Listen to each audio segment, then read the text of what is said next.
Sahana vavatu, sahanau bhunaktu, saha viryan karavavahai, tejasvinavaditamastu ma vidvishavahai. Om Shanti, Shanti, Shanti. Om Jaya Shri Krishna Chaitanya Prabhu Nityananda Shri Advaita Gadadara Shivasadi Gaura Bhakta Vrinda Hare Krishna, Krishna Krishna, Hare Hare, Hare Rama, Rama Rama, Hare Hare. Hare Krishna. So today we are starting with our first textbook, which is called Theology and Philosophy. So we are going to speak about these two things. And as a beginning, we will just find out what is philosophy and what is theology. So I guess some of you may already know, because they were going to what it was, Theosophy Society, yeah. So let's start with philosophy. What is philosophy? Philo is coming from Greek, and it means to have a love or liking for something. Also it means to search. And Sophie or Sophia, you know there is such kind of capital in one country. Do you know in which country? Bulgaria. In Bulgaria, correct. I'm from Bulgaria, by the way. So Sophia or Sophie comes again from Greek language, it means wisdom. So basically philosophy means to search for the wisdom or for the truth. Philosophy. Srila Prabhupada is saying, philosophy is the science of sciences,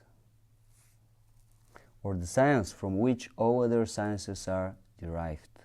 It means to search, research, inquire, and see with intelligence the nature of the absolute truth, the ultimate reality, the original source of everything, the search for the absolute truth.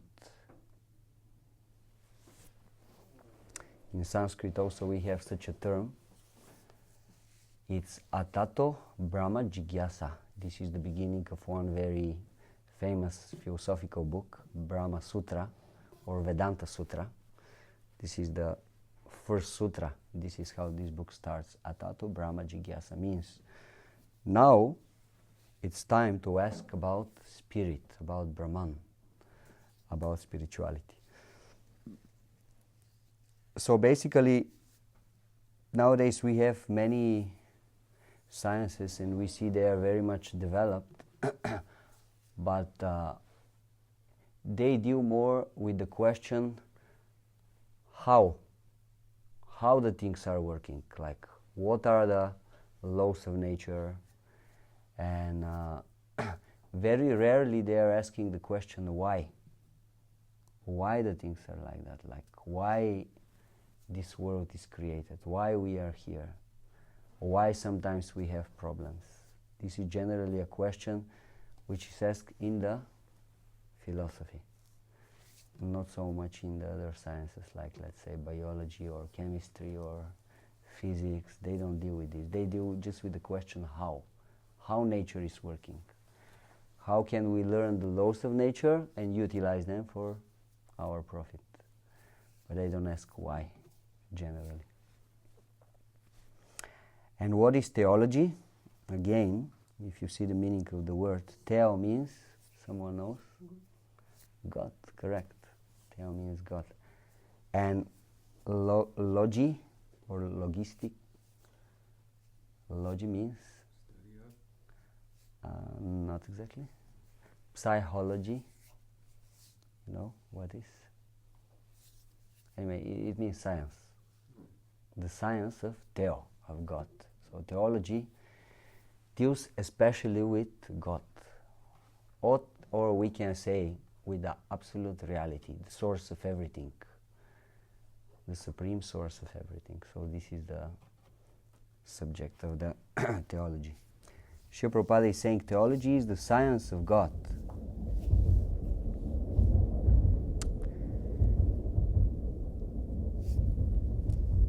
So we'll deal with philosophy a lot, but we'll also deal with the science of God. So these two, they'll be a little bit like, sometimes they'll be becoming one topic and sometimes they'll be divided into two. So now we will learn something which is especially meant to help us to understand the science of love of God, but also we will see this is something very practical for our life. So you can write, if you like, that the science of God or theology in the Bhakti sense has 3 stages, and they are known as Sambandha, Abhideya and Prayojana. So I'll repeat them. If you like, you can write them. Please spell them. First one. Can I spell them? That's... Let me try. I was not so good in this at school, but okay. S-A-M-B-A-N-D-H-A.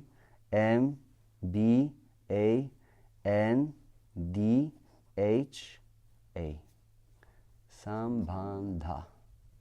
Sambandha, the word Sambandha means connection. But in this case, Sambandha means knowledge about our connection with God and with the energies of God. Because actually, if we look around, everything that we can see is either source of everything, which we can call him God, and everything that emanates from this source, which we can call it the energy of God. So this is everything that exists, including the living entities. We'll learn later. We are also one of the energy of God. So basically, Sambandha means knowledge about the connection between God, us, the living entities, and material nature. This is the meaning of Sambandha. Then the second term, Abhideya. A-B-H-I-D-H-E-Y-A.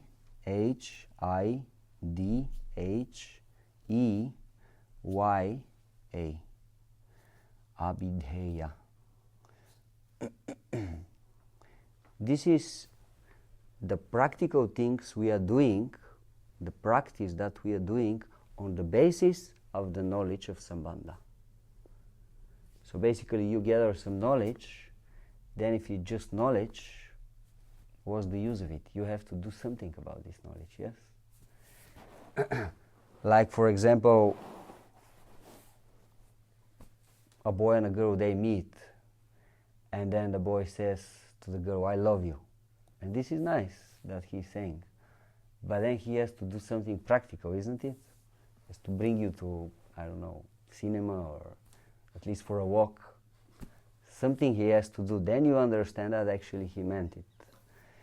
So in the same way, we may know what's our connection with God, but then we have to practically do something. And this is how we show that we know.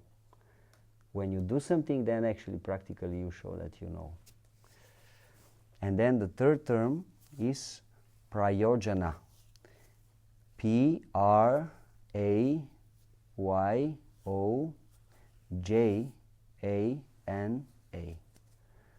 Prayojana. Prayojana means the ultimate goal that we want to achieve through the things that we are doing. This is our ultimate goal, what we want to achieve. So basically we have knowledge about something, then we are acting on the basis of this knowledge, and then we have idea, we have vision, we have desire to achieve something particular. In the case of theology of Bhakti, this is love of God, which is considered the highest thing you can achieve in this world and in the next world. There is nothing higher than this. Why? We are going to discuss 3 months why this is the highest thing to achieve. And then Abhideya, if we also have to define it in the terms of Bhakti school, Abhideya means the practices of devotional service, the practices of Bhakti. What are these practices? Very elaborately they are described in the book Nectar of Devotion. Some of us already know. But for the others, slowly we will again define them. What are these practices, at least the main of them? Some of them we already know.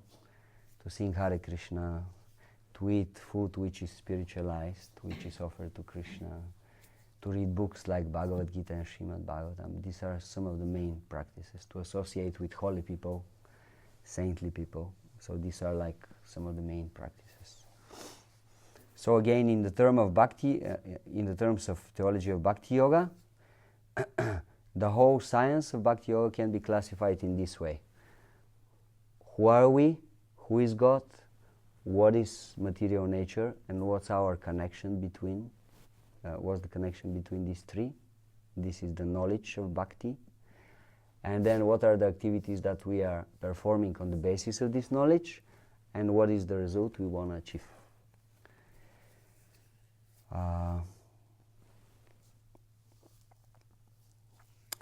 So I will read how they are explaining it here. First one has to establish his relationship with God as an eternal servant. This is called Sambandha. Then he acts in that relationship, Abhideya, to achieve the goal of life, love of God, Prayojana. The same applies for any relationship. A boy and a girl, for example, may want a family. First they meet and establish a relationship. They marry, then they act in that relationship, and then comes the children. So with this example we can actually see that this knowledge is applicable not only in the realm of Bhakti, but actually this is a knowledge that applies in every sphere of life if we want to be successful. That's why we call this knowledge universal knowledge. Basically, if you start something, no matter what, if you want to be successful, you have to go through these 3 stages. First, you have to have proper understanding what's going on. Like, who are you? Where are you? What's the field? What's your area of action? Let's say, for example, you're a businessman. You should know your field of action. You should know what's your capacity. Maybe you are very good in doing small business, but you're not so good in like big deals for like millions of dollars and so on. So you should know where are you. And then you should know what you have to do in order to reach your goal. For example, your goal is to become rich, to make money. So you should know that's my goal, and then you should know what steps you have to make in order to reach your goal. So if you act according to these things systematically, you can do it. And again, everywhere, in every sphere of life, if we look, we will see this is something which is very practical and very applicable. Do we have to give more examples, or it's kind of clear? Huh?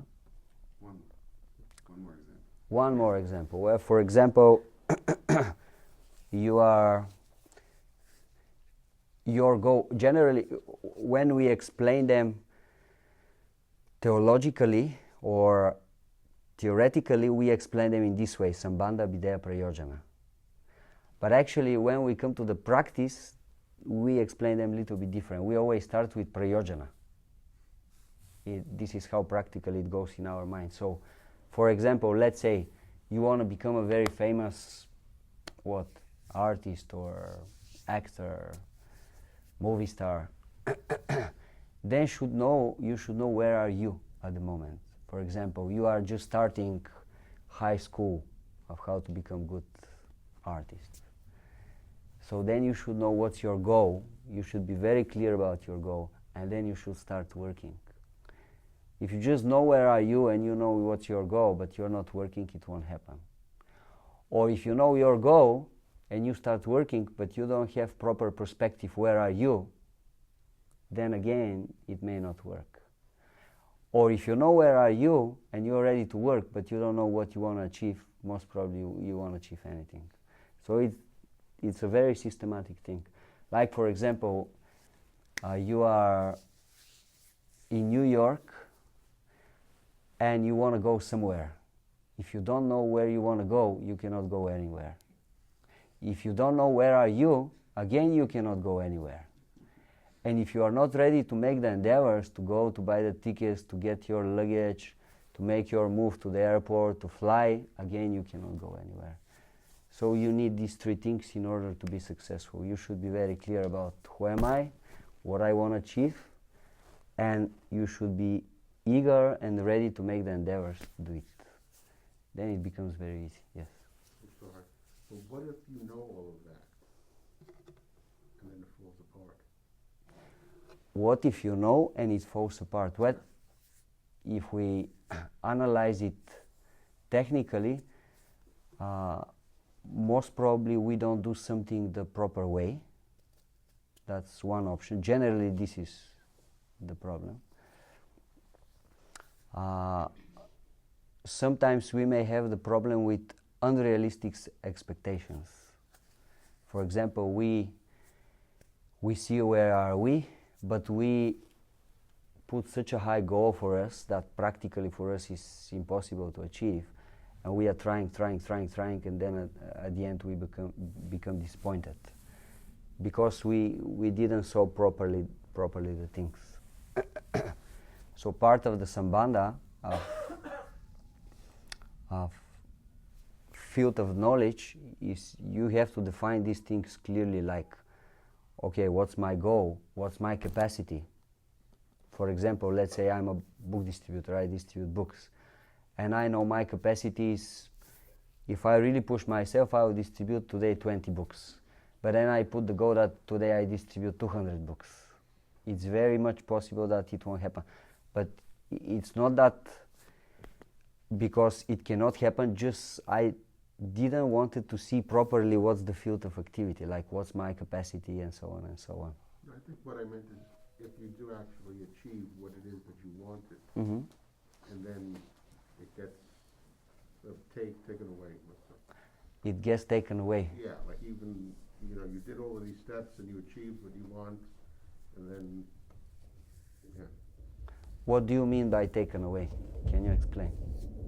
Can you give like a practical example? I don't know if you want to hear my life story. I mean,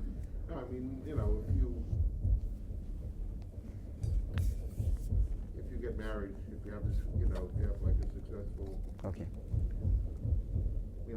company of your own, you have multiple homes, and then something happens. You go through a divorce that like kills all of that. So now everybody knows that. It's all right. But I mean, like, so something like that. I mean, like, I understand. Like a force that's Yes. kind of destructive. I understand. Well, the basic explanation that I can give is that sometimes our karma works in a strange ways. Our karma means we want to achieve something, but we may not have the karma to have it the way how we want it. Hare Krishna. This is Noah. Just for the sake of everybody, knew everybody. Yeah, so basically sometimes we don't have the karma to do it the way how we want it. Or sometimes Krishna can make special arrangements because he sees that a certain situation will be better for us. This is rare though. Krishna is saying sometimes I make special arrangements for my devotees, but generally this is not the case. Generally for us is our karma, just we have to go through certain things in life, and some of them are very nice, some of them are not so nice. Like we are living on Earth. Earth, this is the middle layer of planets in the universe. So it is said that on these earthly planets, the karma of the living entities more or less is 50-50. as much happiness you have, that much suffering you have in life. So basically, we have to go through some very nice periods, enjoyable periods, but also we will have to go through some heavy stuff. And it has to come somehow or other. It may be this way, or it may be like sickness, or it may be you have a really bad boss on job and every day is like hell for you. Somehow, some way this suffering should pass through. So generally this is the reason. But just this, what we were speaking, Sambandha, Abhideya, Prayojana, just gives the idea that there is a systematic way to achieve everything, and you cannot jump over. Like these three things should be there if you want to achieve your goal. So basically the idea is to give us understanding that we have to be very clear. Who is God? Who are we? What's our relationship with Him? Do we want to achieve like this goal, love of God, or not? We have to be clear with ourselves. And then if these things are clear, then we can be motivated to do the job in order to achieve it. Because generally, if you are not motivated, why you are going to work? Like nobody wants to work if he is not motivated. So the idea is by getting this knowledge, we will become motivated, and at the end we will just say, yeah, let's do it. I'm going for it. That's the idea. So again, Sambandha, Abhideya, and Prayojana. Sometimes I'm going to ask you some questions on the next lectures. Like for example, next time I may decide to ask you what is Sambandha, Abhideya, Prayojana. So if you like, you can. So there will be a quiz. Little bit, just for fun, just like to, you know, Just to even out some karma. not to allow you to fall asleep. Just a funny note, like Sambandha, that's actually a word that exists in Swedish Okay. that is adopted from Sanskrit. It's Okay. Samband. We say that. We use that. What is the meaning? Means connection. Connection. Yeah. Phew. Yeah, Great. it is. It's cool. You have other words that are similar? I don't think so. Maybe. You can think about I it can think about it. if you, I don't know. like I can tell you sometimes on some lecture between Bulgarian and Sanskrit there are many common words. Like one scientist, he make a dictionary more than 500 words, almost the same between Bulgarian and Sanskrit. Between Latin and Sanskrit there are many connections. Okay, so let's go again with our Sambandha, Abhideya, and Prayojana. They are the culmination of the entire Vedanta philosophy, the essence of Srimad Bhagavatam, and the great riches of life. Srila Prabhupada is saying, the essence of the spiritual life means to understand our relationship with God and to act in that relation so that we may attain the ultimate goal of life. That is Dharma, Sambandha, Abhideya, Prayojana.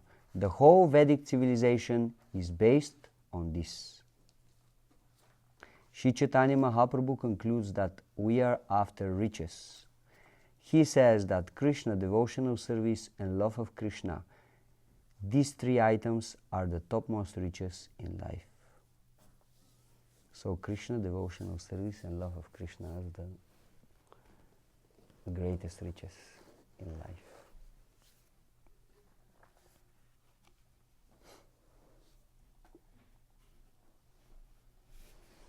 So now we'll start discussing what is God, is there a God, and what's the connection between science and theology, or between modern science and God, how they perceive God, which is interesting topic. And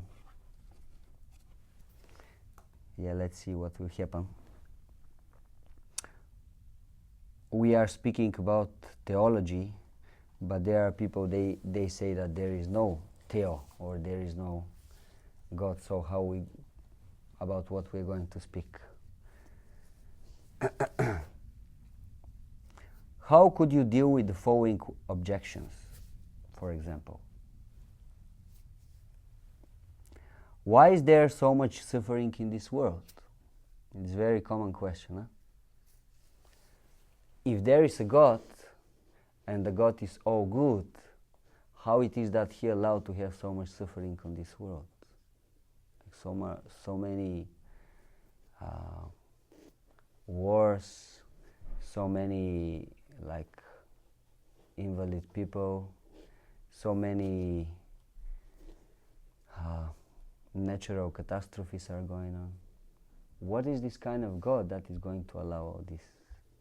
It's a question that very often people are asking. You cannot give any proof that God exists. Can you give proof? No, you cannot give. So, there is no God. That's it. You have a belief, but we, the scientists, we have knowledge. You have just a blind faith. You are a blind follower of Jesus. And if you believe in your Jesus, you won't go anywhere. Even if you believe in your Krishna, you again not go anywhere. Some people, they say like that.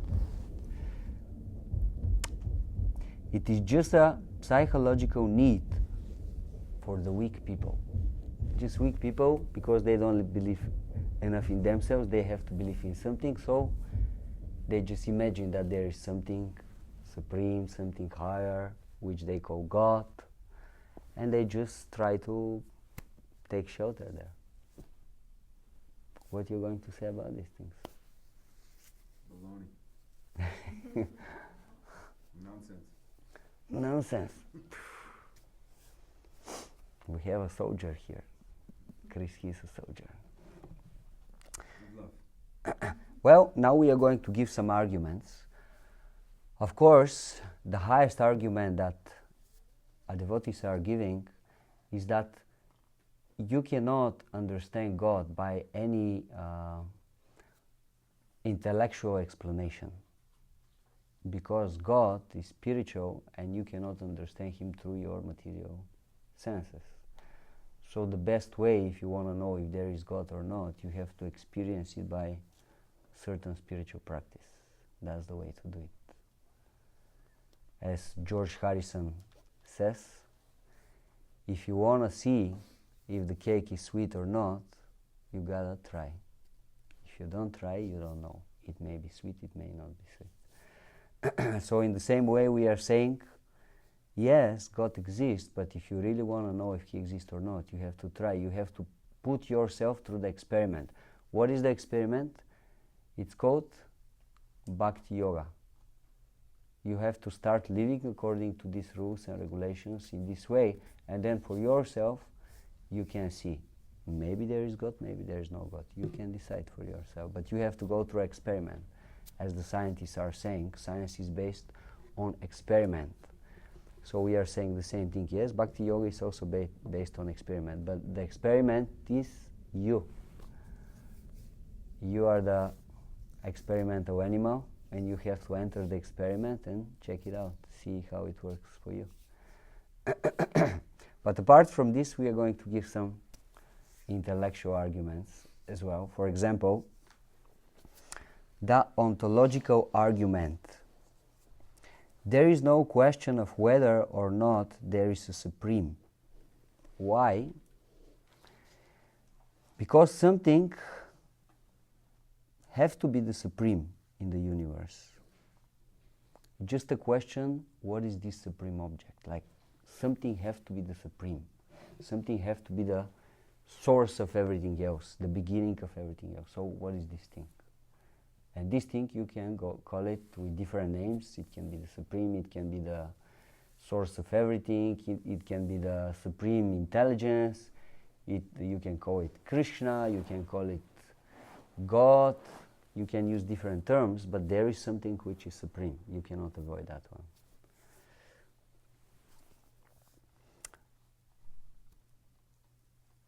Basically, you have three choices. The origin of everything can be either nothing, as some scientists are saying, or something.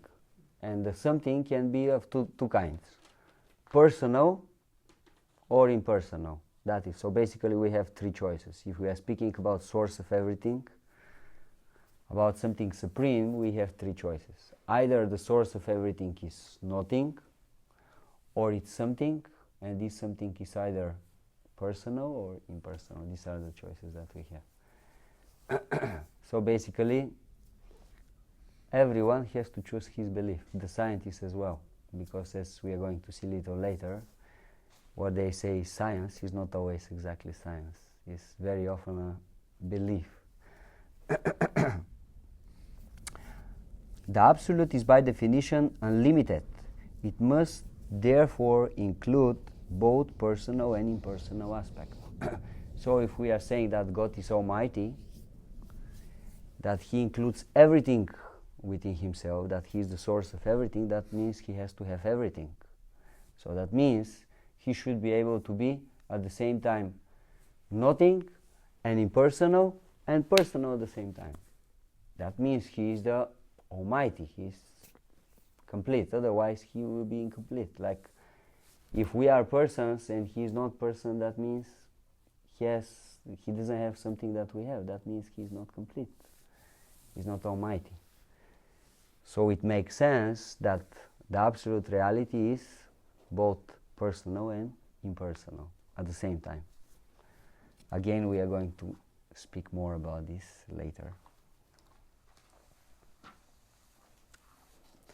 Everyone has a father before him, but ultimately the line must trace back to the original father. So this original father is God, the Supreme. Srila Prabhupada is giving this argument in a lecture. He is saying, I have my father, and he has his father, and he has his father, and in this way we go back to the original father. And this original father, who doesn't have father anymore, we call it God. He is the source of everything. So it's an other logical way to come back to the source of everything. Another interesting point is very often we speak about Mother Nature. Yeah, we say like that, the Mother Nature. But then who is the father? Where do the souls come? Because the nature is there, but the nature is dead, and the life should come from somewhere. And theological science is saying yes, the life is coming from the Father. Of course, the scientists, they don't agree on this point, and there we have a serious arguments with them. Again, we are going to discuss this later, but now we can just mention that their point is more or less that life came on a certain stage of combination between different material elements. Just the material elements, at some point they combine in such a way that life appeared, which from our perspective doesn't make sense because we don't see it now happening. We don't have this experience. Like, even though nowadays the science is, I don't know, hundreds of times more advanced than before, they are not able to produce any kind of life from that matter. They know, like to the smallest details, the chemicals of everything. Like they know in each cell what kind of chemicals they have, how much, what's the proportions, everything. But although they have all this knowledge, they can produce in their laboratories any kind of life. Even like, as Srila Prabhupada is saying, they cannot produce even one mosquito.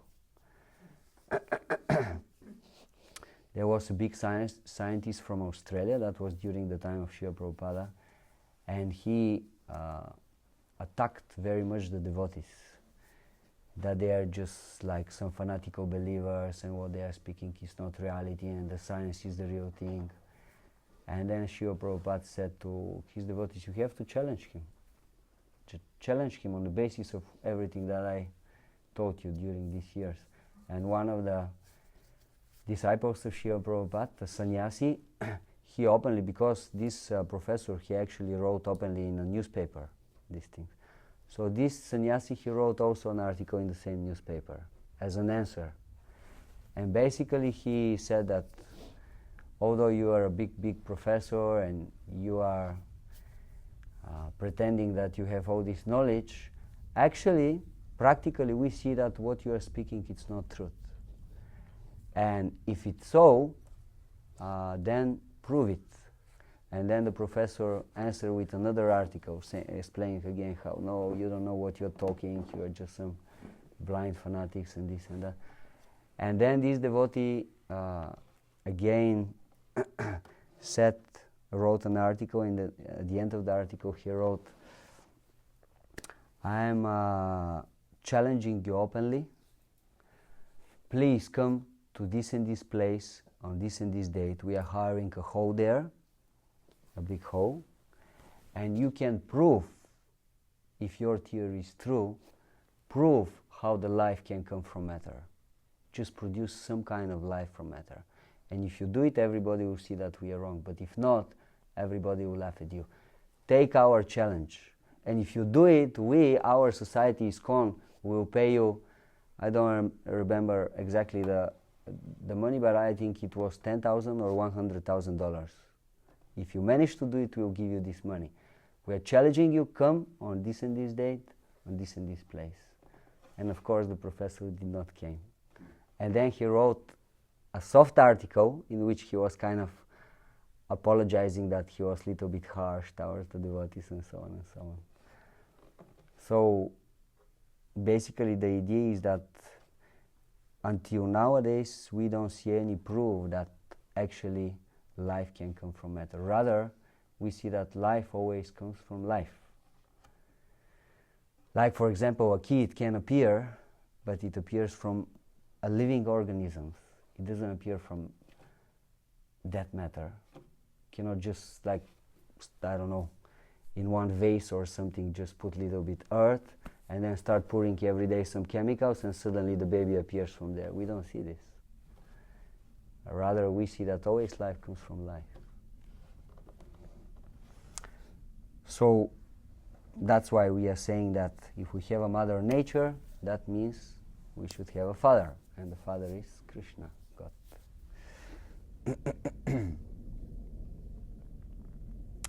All the scriptures of the world confirm the existence of God, which is true in every place. Like if you go even like, I don't know, to the jungles in Africa or something, people there, they believe in something supreme. They may call it in a different way, they may have different ideas about God.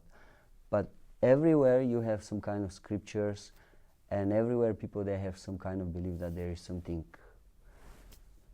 out there, something which is much bigger than us, and we have to somehow or other show our gratitude that we are getting from Him, like everything that we need, our food, our water, our air, and everything else.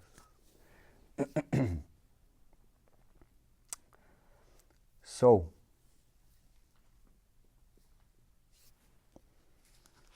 and maybe I'll just address this first argument. Why is there so much suffering in the world? Well, because what we are saying is Krishna or God loves us so much that He is ready to give us the freedom even to do things that may not be very good for us. Like for example, sometimes the parents, out of love for their kids, they see that the kids, they want to do something that may not be very good for them. But out of love, they allow them to do it to some extent, so that they can see that this is not the right way. So Krishna in the same way, because He's giving us freedom, free choice, He's allowing us to try certain things in the material world, but when we try them, there is a consequences. And the consequences are that sometimes we have to suffer a little bit.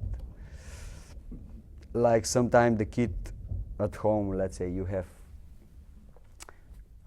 fire for heating at home, and generally the small babies, they are very much attracted to the fire. I mean even bigger people, like everybody's fire is something very attractive. So they generally want to go and touch the fire. And the parents, they say like, no, no, no, don't do it. It's bad for you. You'll suffer. But then the kids want to try.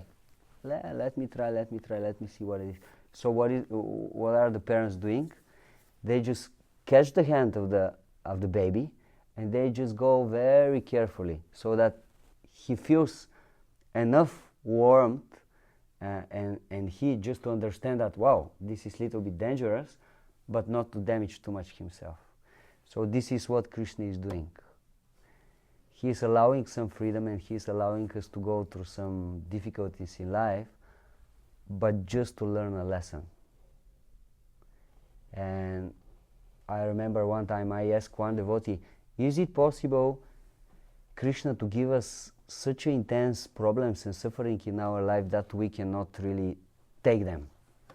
And he told me, no, because this is a test from Krishna. It's meant to teach us something. So Krishna always knows how much to give us, to help us to learn, but not to break us. Everything is calculated. Unless, because of our free will, we just want to be stubborn guys, and we are saying to Krishna, I'm not going to play your game. Krishna is saying, okay, this is the game. I know it's difficult, to be a little hard for you, but you see at the end you'll be very happy. But then because we are very stubborn, and we are saying, no, I will not take part in your game. That's it. I'm going to be angry at you. And we turn our face from Krishna. Sometimes we like to do this. But that's not the idea. Rather, the idea is whatever comes in life, we have to see it as an opportunity to grow. It's not a problem, rather it's an opportunity. It gives us a chance to become stronger, to become more serious, to become more knowledgeable about reality. So if we see that there are problematic situations in the material world, we just have to know it's we created this, it's not Krishna, and ultimately it's for our good. We can get something out of it. But it feels a little bit harsh to say that, like, about like people like really, really suffering. Like, I mean, we have sufferings here too, but it's like a different level than like the third world or something, when they are starving or see these skeleton kids. It's like hard to say that. That's you have to learn something. That's a good thing. Yeah. Well, it looks like that we are not suffering so much, so we can take it. But what about the people who, let's say, people from the third world? How can they take it? Like they don't have enough food and they are suffering so much. Yes, in certain situations, yes, I would agree that there are people who really suffer. However, for the most cases, it's not that the people are suffering. Like, for example, from the perspective of, let's say, the first world countries like USA or England or like Sweden. If you go to Bangladesh, do you know where is Bangladesh? It's in the middle of nowhere. So basically it's like people, they don't live there. They're born and they suffer and they die. That's their life. But actually, official statistics, it was some years ago, maybe 5, 6, 7 years ago, shows that the happiest people in the world are in Bangladesh. Why? Just because these people, they have a different value system of life. They can be happy with very little, but with the essence. They have good relationships. They have families. They never divorce. They just get together with one wife and they live together till the end of life. They have like 5 kids. They have house. It's not a big house, but it's good enough. They're fine, but they live like 5, 6, 7 people together, and sometimes even more. And they're always together. They have really understanding about community living. And they divide everything. Like one day the mother is cooking, the next day the wife of the one son is cooking, the next day the wife of the other son is cooking, and they all come together, eat together. They have different value system. how they have to live their life. And somehow this make them happy and fulfilled. Like, for example, I have been to Bangladesh a few times because of the visa issues. When you are in India with tourist visa, you have to leave every 3-4 months and then you can come back again. So, for example, in Bangladesh, the most simple lunch, like these are the poorest people, their lunch means rice, a soup, which we call dal, and then they will have at least 2 or 3 vegetarian preparations.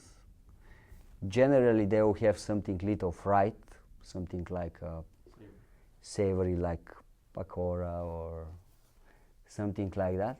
And if they have time, they will also make some kind of bread, like chapati. And if it's a little bit more special day, which generally happens, you have at least like 2 special days every week in their culture, they'll have something sweet as well. So that's normal. That's not special. It's not like some special festival or something like that. This normal lunch. If you don't have these like 6-7 preps, this is not lunch. You're just taking some snack, like fasting. And if we go to the first world countries, they have very high standard of living. They have a big house, maybe not.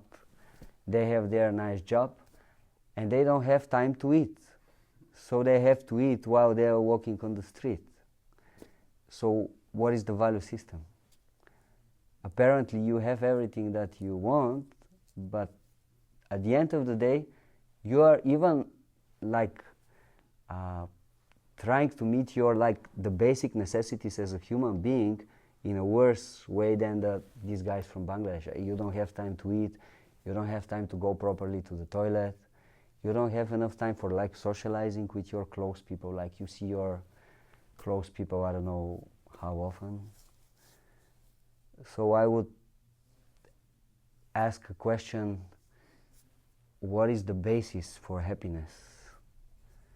Like sometimes we have this external idea that happiness means possessions, but is this the real core of happiness? Or rather, the happiness comes from relationships, from proper attitude between each other? What is the core of the happiness, especially in the human form of life? Okay, if we are speaking about animals, if we are speaking about animals, then we can say, yeah, what the animal needs, just needs a place to lie down and something to eat. That's it. But humans, they have need of social relationships. Like, from what I saw in the West and in the East, what makes people happy in the East is that they have very substantial relationships. And this gives, like, from there on, they don't think how much I'm going to work or what I'm going to work or what's my life. They don't care, because this treasure of good relationships make you ready to do anything and everything for others. And in the West, because more or less this is a big problem, at the end of the day, people, they may have a good job, they may make a lot of money, but at the end of the day, they just have this huge question in their mind: why I'm doing it?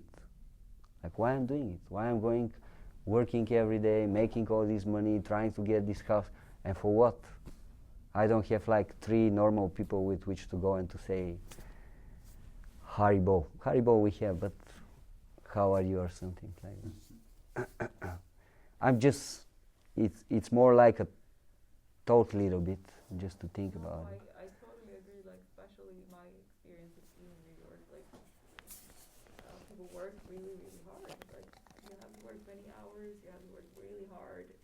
Also, like, with the eating, you eat in front of the computer, so everything of that, like, I can really resonate with me. Of course, in some places, it is true that people really are suffering. Like, for example, in Africa, yes, in some places they really don't have what to eat. Like, but again, from the perspective of the philosophy of Krishna consciousness and the law of karma, again we can see that there is some reason for this. Maybe we don't know the reason why they had to come to such a pity situation, but there is some reason for this. Like, for example, I can give you this thing. There is one, he is like a saint from my country, from Bulgaria. His name is Petar Dönov, Ben Saduno. This is how he's quite famous in other places in Europe, like France and other places. So, because Bulgarians at some point, they were 5 centuries slaves of the Turkish Empire.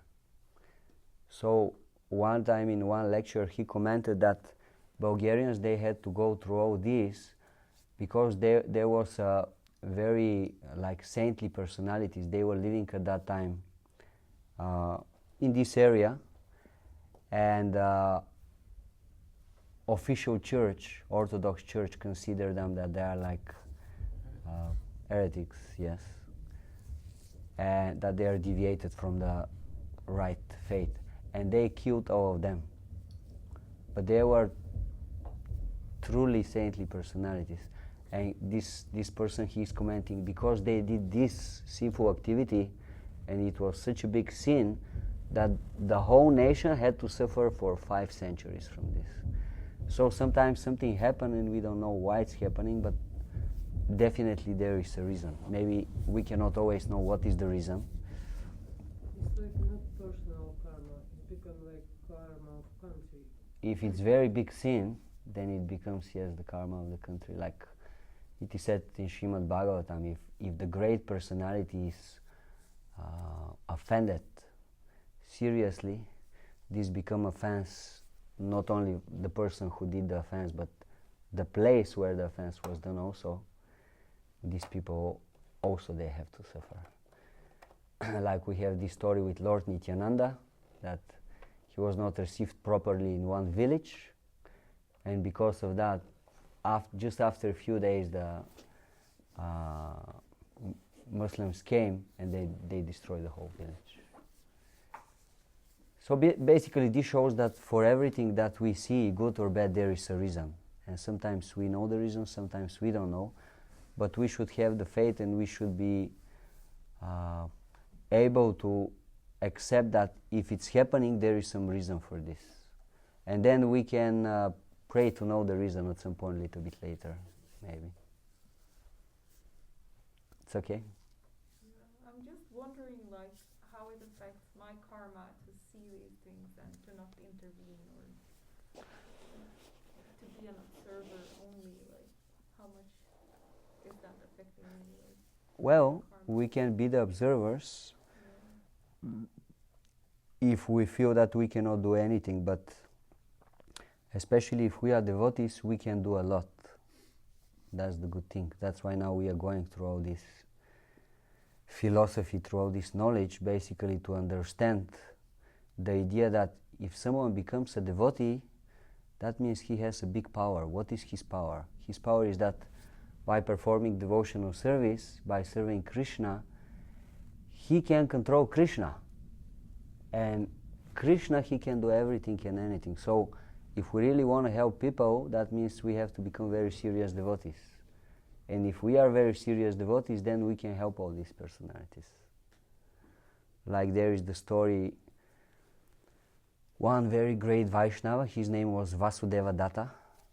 He was living 500 years ago during the time of Lord Chaitanya. And because he was seeing the suffering of all living entities, and he was feeling this suffering, how they are suffering. So he went to Lord Chaitanya and he said, "My dear Lord, I'm seeing the suffering of all these living entities. I want to ask you just for one thing. Please, take all the sins of all these living entities and put them on me. Let me suffer for all of them, and let them become immediately free. Let them become liberated now, at that moment." And when Lord Chaitanya heard this, Lord Chaitanya, this is the last incarnation of God, of Krishna. So he is God, he has the power to do anything and everything. So when he heard this, he said, "Vasudeva, you are such a great personality. You're so surrendered. Your love for all these living entities, and your love for me already bought me. So now you can do with me whatever you like. If you like, you can bring me on the marketplace and sell me. Lord Chaitanya said, I am totally a property of Vasudeva Datta. He can do with me whatever he likes. And then he said, dear Vasudeva, no need for you to suffer. No need. Just your desire that you want to see these living entities free and not suffering, it's enough. Consider it done. Just because of your desire, it's already done. So basically, if we are following seriously the process of Krishna consciousness, then we can benefit the living entities in the best possible way. If we give them opportunity to get in touch somehow or other with Hare Krishna Mahamantra, with these books, with this knowledge, this will benefit them eternally. Because otherwise we can see someone is suffering and we can go to him and we can give him like $5 or buy him something to eat, and then he'll eat it and it will be nice, but after 5 hours he'll suffer again, because his karma is to suffer. He did something wrong and now he has to go through this. But then if we get him in touch with Krishna consciousness will change his karma. And when his karma is changed, then the root of the whole suffering in his life will disappear. Then he will not have to suffer anymore. That's why every day devotees they are trying to go outside to sing Hare Krishna, to distribute books, to distribute prasadam. Sometimes we don't see what is the result of all this, but actually the result is universal. Like for example, I'm sure Maharaj he can confirm this, but I remember in the year 2000, if you go outside on the street and start speaking like in the European countries, especially the East Europe, about things like karma or reincarnation or being a vegetarian, they were just looking at you like you're some like psycho guy, like you came out of the hospital now or what, like people they are going like that around us. And I guess maybe in the 60s and 70s, these terms, they were more kind of... America was like that in the 70s. In the 70s. How can you live without meat? That was like the first question. And now, like 50 years later, people, they speak about these things. They are pushing about these things. Something bad happened and they're saying, yeah, it must be my karma, like, oh, maybe I did something wrong in my previous life, maybe that's why now it's coming to me. Yeah, I think I have to become a vegan or a vegetarian. Yeah, I think this will be more better for me. Such a great upliftment in the consciousness of the people. How it is possible? Well, lots of work, like these persons, like Kavichandra Maharaj, they sacrifice their whole life, just traveling and spreading the holy name, the books of Srila Prabhupada, Prasadam, everywhere, every country, every continent. So we are getting the fruits now. So if we continue this, if we have the same strong understanding and belief that this works, and if we are doing it, we will see the result. After 20 years, the result will be even bigger in this. Yes? Yeah, and she inquired about suffering. It reminded me of the book of Job in the Old Testament. And he suffered greatly, lost everything. But he always kept his faith in what? And at the end, everything was doubled. And the ox, the cattle, everything. And even though it appeared that his 7 sons and 3 daughters did not double, they did, because when he lived to like 140 or something, in the 140s, 4 generations, then he met his original 10 children and had, so they had double, because the original children never perished. So anyway, it was such a typical and relevant so forth question, but I just wanted to say it reminded me of the book of Job, that all that he suffered physically, material loss, everything, he always kept his faith in God, and then eventually God doubled everything. Eventually. But it's so important to have faith no matter what. Thank you.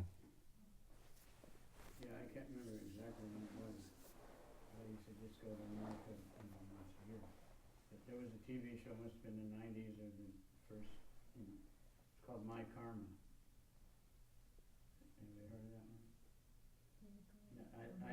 There were billboards all over LA that, My Karma. So the show was about this guy, like, always terrible things were happening to him. He was saying it must be my karma. But, when Prabhupada first started, vegetarian was considered like suicide practically. Now, Prabhupada started the movement of vegetarianism. We don't get credit for it, but, Sunday feast, and people knew the devotees who were out dancing all day, all over America, were vegetarians. And the other gurus who came, they didn't propagate? They didn't have anything. Who were they? Maharishi was selling mantras. But they weren't vegetarian. They probably were, but they weren't teaching anything. Just because you wouldn't get followers. Yeah. I mean, they might have talked about it, but it was basically unknown. If it was small groups. There were people who held fruit. But that's just one example. So I remember going to schools, and when I was first the first question would always be, how can you live without meat? Where do you get your protein? Then after some time, what's wrong with sex? They understood vegetarianism. What's wrong with sex? Sex is nice, right? I was with Vishnu John Swami, and he just said, well, there's a lot of diseases. And then they just didn't know what to say, so they just left it. That was before AIDS, so. Sexually transmitted disease. But now all those things are just mainstream, and they forgot about Hare Krishna, whether they were vegetarian or not. Doctors are telling people to be vegetarian. My mother was in a panic when I was vegetarian. The doctor checked me out and he said, "You don't eat meat?" And I said, "Yeah." He said, "I'm really serious." He said, "Maybe you can live."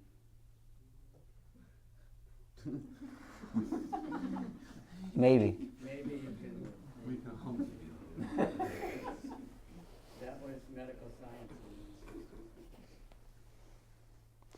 So Prabhupada has really done a lot to change things. But, the Kali is working really overtime to keep people completely confused and provide more and more sense gratification every time you turn around.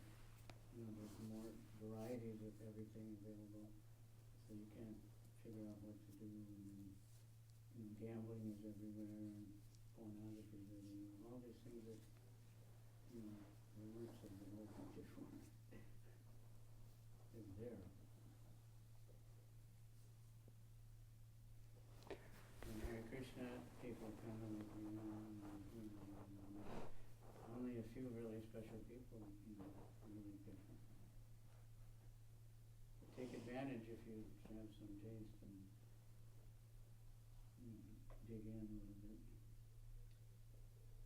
Chant daily. And the more you try to tell others about Krishna, you may have a lot of people reject you, but you'll learn about Krishna very quickly.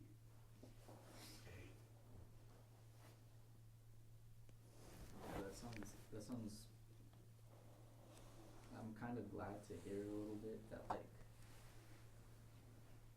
based on what he was